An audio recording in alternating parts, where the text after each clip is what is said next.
Well, good morning, all. It is November the 7th, Sunday. We're at our model railroading open house for November 2015, and my name is Henry Kramer, and I'm here with Kevin Herrmann, who is a founding member of the First State Model Railroading Club, and we have our DC layout up. And Kevin, if you step forward. And why don't you tell us a little bit about this module and or this setup, and then we'll take a quick walk around. Okay, we started the club with a few members from Dover, and I was from Clayton, a few members from the area, back in 1985, and we decided to make a layout, or a modular layout, of the main line that runs through the middle of the state of Delaware. This is what they call Black Cat. It is the Route 13, Route 40 split up in Newcastle, Delaware. That is our northernest point of this modular layout. It runs all the way through the bottom of the state of Delaware to Delmar. And we shall start a tour. This is our state road, or Black Cat module. The next module we have here is considered Bear, where the old Route 7 ran down and crossed the tracks. As you come around the corner, you have Porter, which is where the main line, the original main line, runs north into Wilmington, and the old Delaware, Newark and Delaware City Railroad came down and ran across into Delaware City.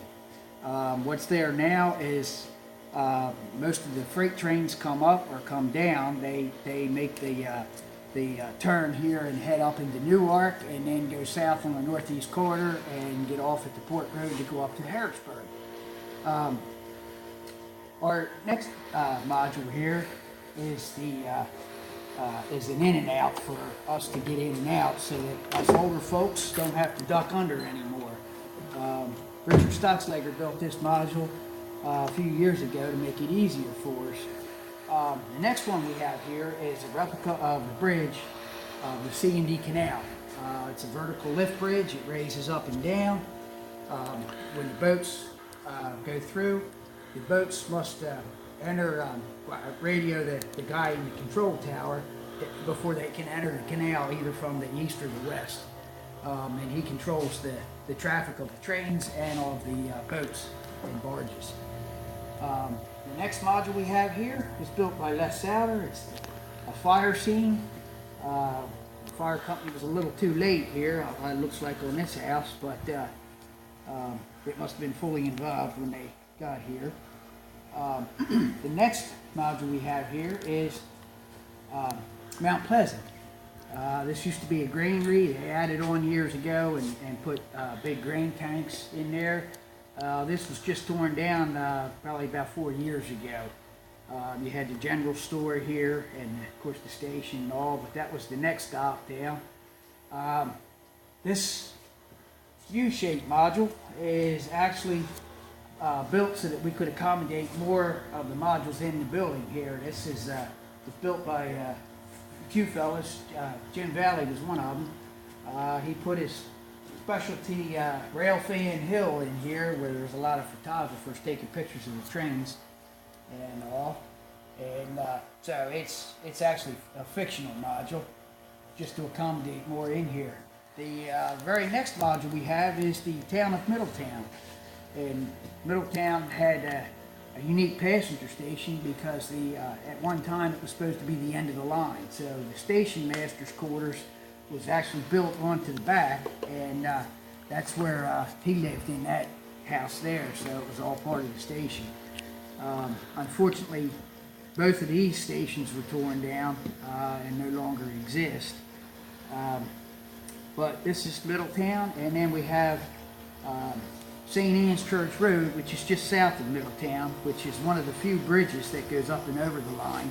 Most of the crossings for the roads are all at grade, but this is one of the few, especially up north here, that has bridges over it. The next module we have here is Townsend, Delaware. It's still well known for its grain facility here, which is of course expanded on, and it's also branch line that runs into Maryland, which is operated by the Delaware and Maryland Rail Company. Here we have our little guy flying a model airplane here, and some other kids that have airplanes that are getting ready to fly. We have a hobo camp here with a campfire. Some guys doing some cooking there. And then the next module is Clayton. We have North Clayton, which was well famous for its ice house and its icing on this Delmarva line of the ice reefers. Had a small yard here that they stored ice reefers in, so they could refill them with the ice, blocks of ice. We come around here, we have Central Clayton, which is famous for its passenger station and the firehouse and all.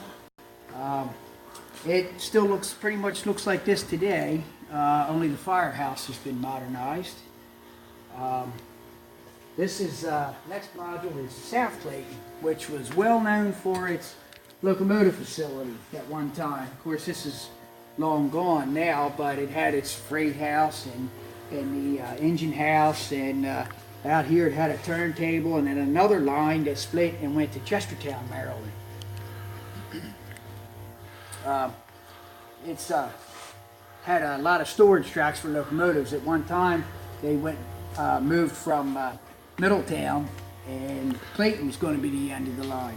The town of Smyrna actually wanted the railroad in their town, but they ran a branch line out into Smyrna because the crossing of the Duck Creek, they cost more than what the railroad wanted to spend, so they crossed the Duck Creek where it was more viable for them, and then they ran a branch line into the town of Smyrna.